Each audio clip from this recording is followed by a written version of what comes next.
Couldn't have booked an emergency row for a little bit more legroom, huh? Not everybody has hobbit legs like you. Long before Laglag Bala scheme became a national embarrassment, Philippines was on top of the game. Believe it or not, we are one of the pioneers in aviation and in-flight amenities. Our flag carrier, Philippine Airlines, for example, is the oldest in Asia and also the first in the region to fly across the Pacific. But time was such a thief, some of the things that once put the Philippines and its airlines on the map are now but a distant memory. Join us as we relive the glory days of Philippine commercial airlines, their airplanes, and the memorable in-flight features that no longer exist.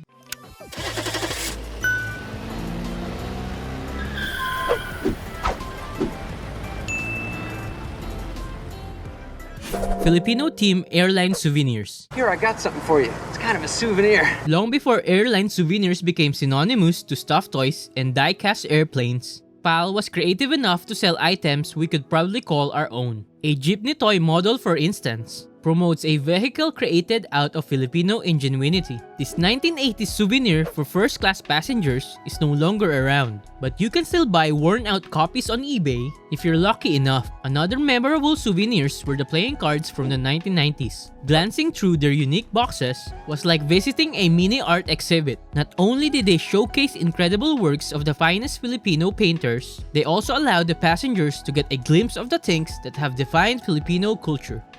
All right, Patrick, gotta get started painting this wall. Among the artists whose works made their way to PAL's unique souvenirs were Manny Baldemor with his creation Cartelon, the famous virtual artist recently featured in a fundraising campaign by UNICEF, and Angelito Antonio and his creation Sarangola, whose cubist paintings are reminiscent of the works of national artist Vicente Manansala. Only the artist knows the true meaning of their art. In-flight fashion shows. Anyway, take a look around, get to know the dresses. Just when we thought America's Next Top Model has already tried all outrageous ideas for a fashion show, Filipina models of the 1960s are ready to prove us wrong. In a showcase of world-class designs that literally took haute couture to new heights, Filipina beauties in the late 1960s strut their stuff while on board a PAL aircraft. Models usually had 5 to 6 dress changes at the back section of the plane, separated from the passengers area by curtains. You got the mochaccino face, wonderful skin, and the big broad shoulders, okay? Let's put a dead animal on you. Marilyn Recio, a 1966 Miss Caltex, was also a favorite model of Pitoy Moreno, along with other top-notch Filipino designers of that era, Ben Ferrales, Christian Espiritu, and Aureo Alonso. In one of Farales' in-flight fashion shows, Recio showed of the designer's creation in a PAL jet that would take them to 5 countries in Southeast Asia. After returning to Manila, they also boarded the USS President and performed the same fashion show up in the air. Come fly with me, come fly away. Award-winning and innovative in-flight meals. Dinner is served!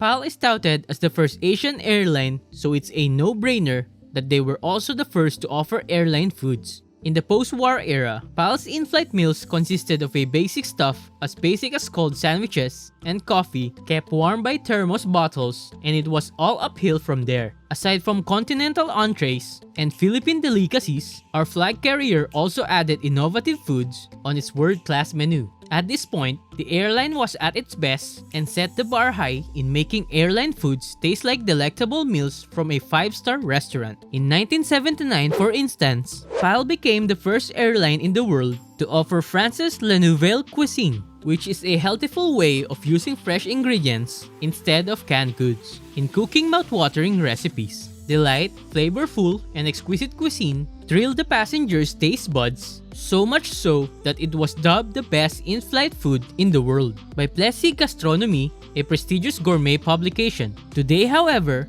the tide has already turned. Great soup, Mrs. Q.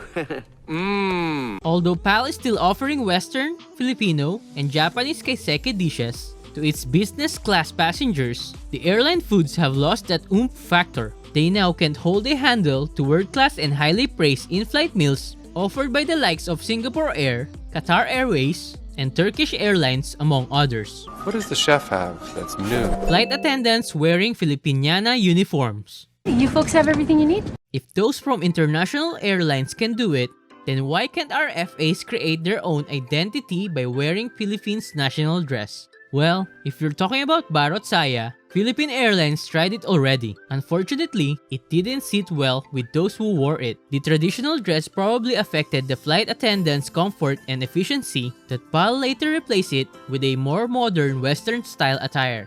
It's itchy. It's choking me.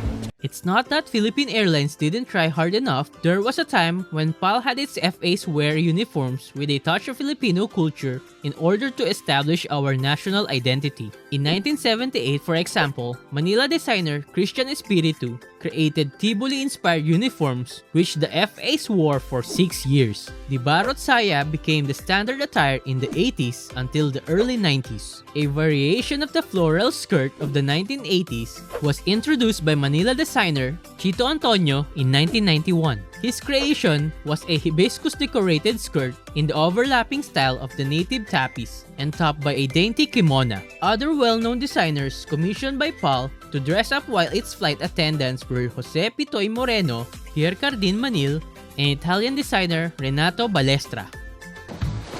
It's my favorite. Oh my god. The Cloud9 cabin. Nick, we can't afford this.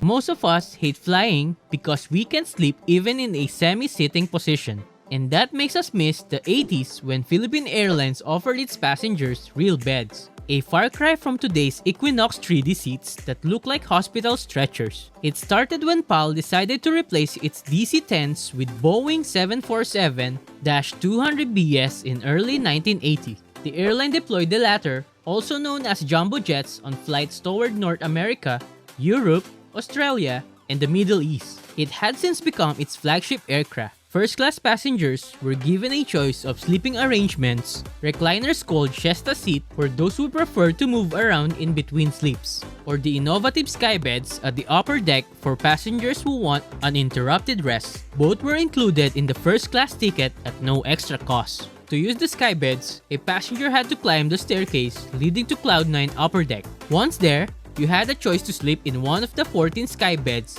6 single-level beds, and 4 bunk beds with upper and lower levels each. It's a nice couch. It's not a magic couch. All Skybeds had foam rubber mattresses, linens, pillows, and a warm woolly blanket. The room is kept dark, but passengers could use reading lights if they wanted. Equipped with a seat belt, each Skybed was certified for both takeoffs and landings, which means you could rest in the bed throughout the whole trip, including stopovers. Skybeds lasted until the early 90s, when cost-effectiveness and fuel efficiency suddenly became a priority. The jumbo jets, on the other hand, were replaced by the newer B747-400, which served as Philippine Airlines' flagship aircraft until its retirement in 2014. Ready for takeoff! Feel like you're in a first-class flight when you watch one of our great videos. All you have to do is click that subscribe button and ring that bell to never miss out.